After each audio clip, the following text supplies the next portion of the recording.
Welcome to Top 99 News.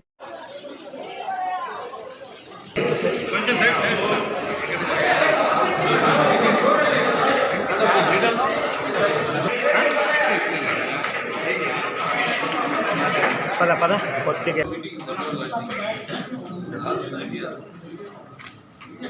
గత గురించి మాట్లాడదలుచుకోవాలా ఆసుపత్రి మంచి కార్పొరేట్ హాస్పిటల్లోకి మనం అప్పుడు తీసుకెళ్ళడం జరిగింది. అలాగే మన డాక్టర్లు అయితే తెలివితో బాగా అప్పుడు కరోనా టైం అప్పుడైతే తెలివి పాండమిక్ టైంలో కూడా ఎంతో కష్టపడి వాళ్ళంతా చేయడం అందరూ కలిసికట్టుగా చేయడం జరిగింది. తర్వాత కొంచెం నిర్లక్ష్యానికి గురి కావడం, మరి ఇక్కడ ఉన్న కేసులన్నీ కూడా వేరే ఆసుపత్రికి అన్ని రిఫర్ చేయడం, అవన్నీ వాటి గురించి సమీక్షించి అందరితో అవసరాలు ఏంటి, ముఖ్యంగా వాళ్ళకి ఆసుపత్రి కావాల్సిన అవసరాలు ఏంటి, వాళ్ళకి గైనకాలజిస్ట్ ఉన్నారు, ఇక్కడ ఉన్న సిబ్బంది కొరత వల్ల కొంత ఇక్కడి నుంచి అనంతపురం రెఫరల్ చేయడం, ఇట్లాంటి కొన్ని అలాగే నర్సింగ్ స్టాఫ్ అయితేనేమి, అలాగే మార్చరీ అయితేనేమి, అక్కడ ఎక్విప్మెంట్స్ అవసరమైన ఎక్విప్మెంట్స్ ఏమిటి, ఉన్నవి ఏమున్నాయి, ఏమి వాడట్లేదు, అవసరమైన ఇంకా కావాల్సినవి ఏమున్నాయి, వీటిలన్నిటి కూడా అందరితో సమీక్షించడం జరిగింది. గల మాధవ సేవ అలాగే వైద్య నారాయణ హరి వాళ్ళందరూ కొంత నిర్లక్ష్యం నిర్లిప్తతకి గురయ్యి ఇవాళ మళ్ళీ వాడిని ఉత్తేజపరిచి వాళ్ళ అవసరాలన్నింటినీ కూడా అలాగే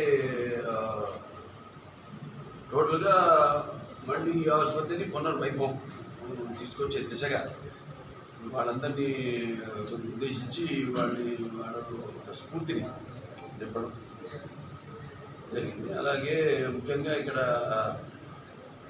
ఏదైతే సీఎం గారు వాళ్ళ టోటల్గా ఇక్కడ అప్పుడు నాన్నగారు నందుకు తారక రామారావు గారు ఇక్కడ డిస్కషన్ కూడా జరిగింది. హాస్పిటల్ సార్ కూడా పర్సనల్గా వెళ్ళి చూడడం జరిగింది. కొంచెం ఇంకా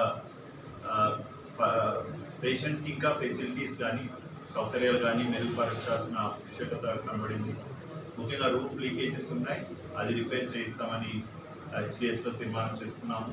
ఫ్రీజర్స్ కొరత ఉందన్నారు మార్చిరీ దగ్గర, ఎవరైనా బాడీస్ వస్తే కనుక వాటికి కూడా 2 అమర్చుకోవడానికి ఏర్పాటు చేసుకున్నాము, శాంక్షన్ తీసుకున్నాము.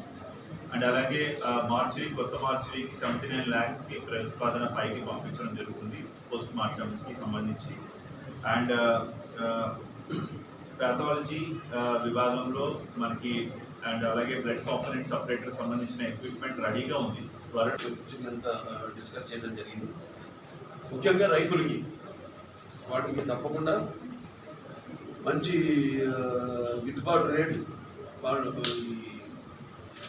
వాళ్ళ భూమికి ఇచ్చే బాధ్యత మాది అని మీ అందరికీ తెలియజేసుకుంటున్నాను, రైతులందరికీ తెలియజేసుకుంటున్నాను.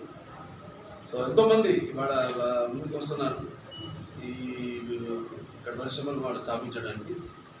అందుకే డెఫినెట్గా ఇది ఒక మంచి భౌగోళికంగా అన్ని రకాలుగా మనం అక్కడ మినిస్టర్స్ పాయింట్ కూడా కలవడం జరిగింది. ఇందాక మన మిత్రులు ఒక ప్రశ్న వేశారు.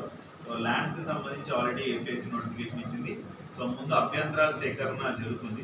త్వరలోనే ల్యాండ్స్కి సంబంధించిన వివరాలు కూడా తీసుకొని మార్కెట్ వాల్యూ అసెస్ చేసి ఎమ్మెల్యే గారు చెప్పినట్టు రైతులకి మెరుగైన ధరని ప్రకటించడం జరుగుతుంది. అది పత్రికా ముఖంగా మీ అందరినీ పిలిచి మీకు చెప్పిన